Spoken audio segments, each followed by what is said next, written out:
বিসমিল্লাহির রহমানির রহিম। আসসালামু আলাইকুম প্রিয় দর্শক। দুনিয়াতে আল্লাহ তাআলার প্রিয় বান্দাদের ওপর যত বেশি বিপদ আসে, আল্লাহ তাদের তত বেশি মর্যাদা বুলন্দ করেন। নবীদের জীবন মানেই ত্যাগের ও ধৈর্যের এক অপরূপ ইতিহাস। আজ আমরা এমন একজন নবীর কথা বলবো, যিনি দীর্ঘ 18টি বছর রোগভোগ করেছিলেন, যার শরীরের চামড়া পর্যন্ত খসে পড়েছিল, তবুও তিনি এক মুহূর্তের জন্য আল্লাহর ওপর থেকে ভরসা হারাননি। তিনি হলেন আল্লাহর নবী হযরত আইয়ুব আলাইহিস সালাম। কিভাবে তিনি সেই কঠিন পরীক্ষা পার করেছিলেন, আজ জানব সেই রোমহর্ষক ও হৃদয় বিদারক ইতিহাস। ভিডিওটি শেষ পর্যন্ত দেখতে থাকুন।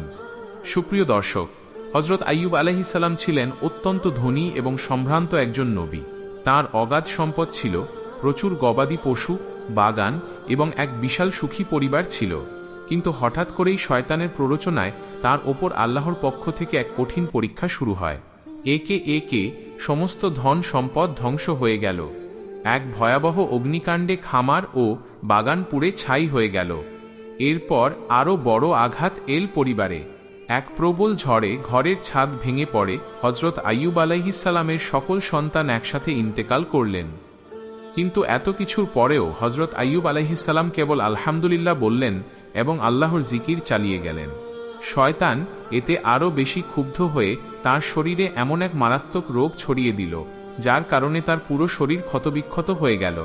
হযরত আইয়ুব আলাইহিস সালামের সেই রোগ এতটাই মারাত্মক ছিল যে নগরীর লোকেরা তাকে ভয় পেত এবং দুর্গন্ধ বা সংক্রমণের ভয়ে তাকে শহরের বাইরে একটি নির্জন স্থানে ফেলে দিয়েছিল।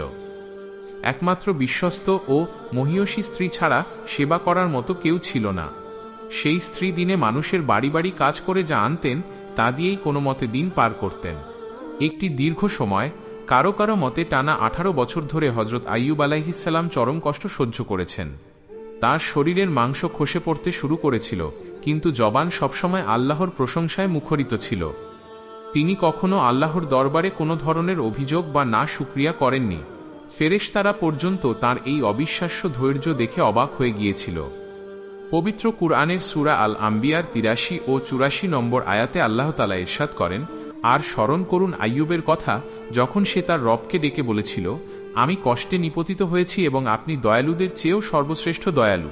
তখন আমি তার দোয়া কবুল করলাম, তার যত কষ্ট ও রোগ ছিল তা দূর করে দিলাম এবং তার পরিবার পরিজন ফিরিয়ে দিলাম, বরং তাদের সাথে তাদের দ্বিগুণ দিলাম আমার পক্ষ থেকে কৃপাবশত, এবং এটা ইবাদতকারীদের জন্য এক স্মারক। একদিন আল্লাহর আদেশে হযরত আইয়ুব আলাইহিস সালামকে বলা হলো, তোমার পা দিয়ে মাটিতে আঘাত করো। তিনি তাই করলেন। সাথে সাথে মাটি ভেদ করে সেখানে একটি সুমিষ্ট পানির ঝরনা প্রবাহিত হল। সেই ঠান্ডা পানি দিয়ে গোসল করার পর এবং পান করার পর আল্লাহ তাআলা তার শরীরের সমস্ত রোগ নিমিষেই দূর করে দিলেন।